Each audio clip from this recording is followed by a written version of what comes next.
Welcome to the Music Hall. I'm Amanda Stone, and Will Mann is with us, one of the men in Memphis. We're glad you're here. Hey, I'm glad to be here. Thank you for having me. And you just told me that you were in St. Louis before? Yes, last week. Yeah, we were for about 2 weeks. It was a good time up there. First thing I want to know is where you're from. That helps, right? I grew up in Southern California, but we moved actually to DeSoto, Texas. Oh, really? My junior year of high school. And I graduated from Duncanville High School. Ta-da! There you go. And I studied vocal performance at North Texas, so I'm around here. I know this place pretty well. All right. Well, welcome home. Thank you. Thank you. I saw in the credits where you went to Oklahoma City University. That's where I got my Bachelor of Music in musical theater. Oh, okay. Yeah. All right, this is your opportunity. You've got somebody performing arts major interest in high school. If you knew then what you know now, oh my gosh, what would you tell them? Well, there's a lot of reality right out there. I'd say that if you have to do it, if you love it, if you have a passion, then you put all of your energy into it and you can't fail, right? But the reality is, if you have anything else in the world that you could see yourself possibly doing, if you have another trade, if you have something else that you're like, oh, I kind of love that too, do it instead. Because there's many, many highs, but there are many lows as well. So for young people, I think the best advice is if you must do it. Like, I literally have no other trade. I can't do anything else. Like, anything else. I don't know how. So can you turn on your computer? Well, that I can do. Oh, but I don't think anybody's going to pay me to do that. So I have no choice but to succeed, and therefore I put all of my effort into it. And that's what I say to young people: if you have to do it, then put everything you have into it. Recently, I was talking to a director of a high school musical theater program, and they had just finished a production of Hairspray. And I said, for you, what is the most gratifying thing about doing Hairspray? And he said it was the story, the social story. Yes, this is what the director was saying. So I want to translate that into what's the most significant thing to you about being in Memphis? Wow, it's interesting because there are a lot of shows out there. Now, our show is very entertaining, it's very funny, and there's lots of moments to have a really, really good time. But I feel like a lot of shows are out there that you don't, that it's just fun. It's just fun, and that's all you get. You know, you go, you sing, you dance, and you leave with just as much as you came in with. But I feel the big difference with our show is the story has real heart and real depth, and it's telling a truth about our country and our history, and it says something real. And so I'm most proud of the fact that I affect people in real ways. And we're talking about things that people still live today, and should be reminded about. My friend Julie Johnson in the show, she said something just really pertinent today that we've all heard, that if we forget about our history, we're destined to repeat it. And so I think it's really good to remind ourselves of what we've come from and how far yet we've got to go. And it's really pertinent to today too. A lot of the kids that come see the show, they may not know the race relation, you know, how authentic it is, but they do know what they see on TV about marriage equality. In the show, they're talking about, you know, interracial marriage being illegal, and now we're facing a similar debate. So I think it's very on time, and it's very important, and I think it's very good to be here now. What's the most interesting thing about playing Bobby? Oh, goodness. Well, I don't know. The thing I was most surprised about initially, like receiving the script, because you see the show and you're like, oh, I remember that guy. But he's literally on stage the whole time. Really? Like the whole time. I never leave stage. So it's kind of like, that's a refreshing reminder of what the show is. But for Bobby, he's kind of the mediator. He's kind of the guy who says, you know what, I know this guy doesn't belong in our environment, but let's give him a shot and let's try to understand where he's coming from. Mostly, my biggest job in the show is just to sit back and watch people and enjoy it. I laugh so much in the show. Like, vocally, it's very, very challenging, the music, but I feel like I lose my voice most because of how much I'm laughing on stage.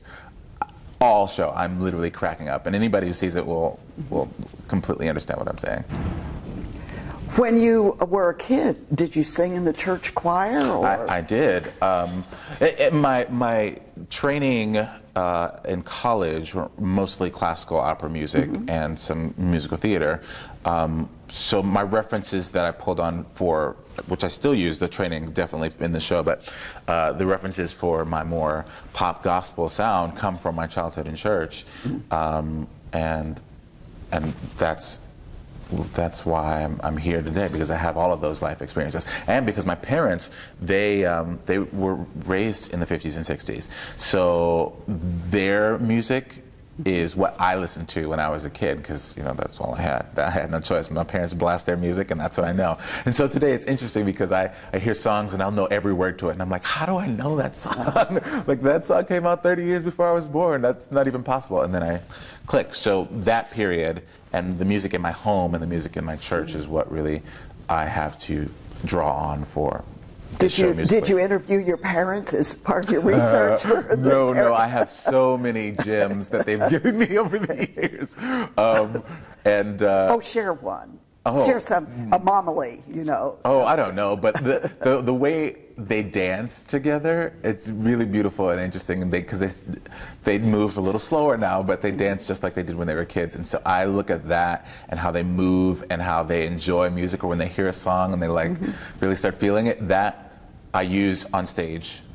It's just naturally a part of me because of that reference. And people often say, "Oh, you look so much younger on stage in person than you do on stage. Like, you play much, much older." And it's a period that you have no real reference to.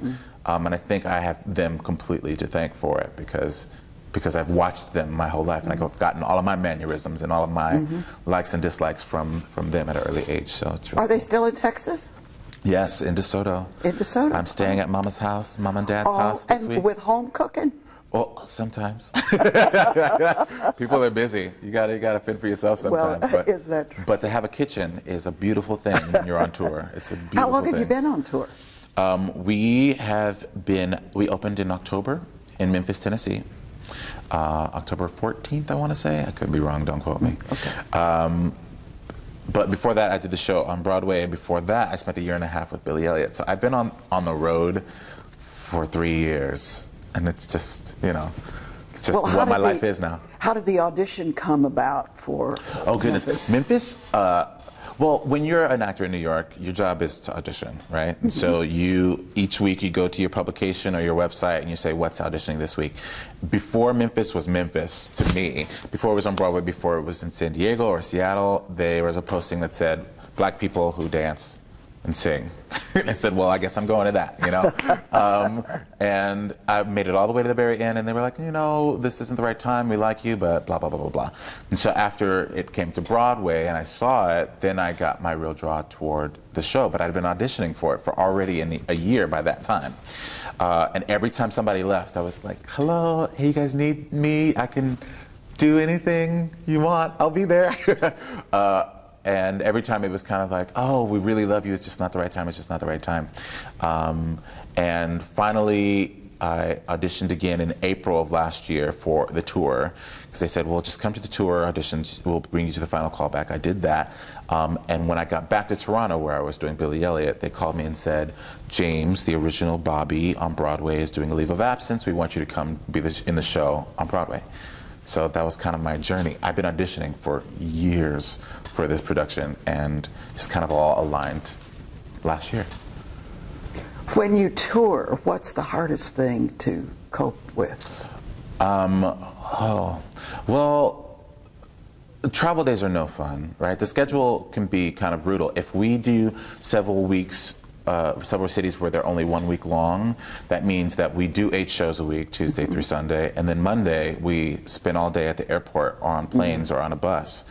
And then Tuesday we have 8 shows that next week. So the schedule can be grueling and you don't have rest. But I'd say the number 2 thing is food. If we don't have kitchens, which is kind of a rarity, then that means we're stuck to our own devices finding food, and you can get stuck in some bad habits. So that is pretty difficult. But Everything else is lovely. The people I work with are so beautiful. We've become our own little family because we work together and we live together. So it's kind of a forced relationship, but it's a beautiful thing, and we have a great production staff, and our crew in every city have been fantastic, and we get to travel and see the country. So all other things considered, it's amazing. Just tired. Well, there's so much music that you all sing so much. I just have this fantasy that you get up, go to the show, and then go home and go to bed. Is that... Well, not necessarily. Several of us hang out and party and things like that. Me personally, I have to go home, go back to my hotel room. I don't go immediately to bed, but I try to make sure that I don't use my instrument too much. So going out to bars, even if I don't drink or even I don't smoke or any of those things, talking over loud music is a strain. So, I take care of myself, and I sleep as much as I can, and I drink lots of water and all the things that people tell you have to do to keep your voice well. And typically it works. You just gotta know yourself and know what you can handle and take care of yourself. I think you're running a marathon. Well, it kinda. And I'm glad you're here. I'm glad you're back home. Yes, yes. Thank you, Will, so much for visiting with us today. I appreciate it. I'm glad to be here.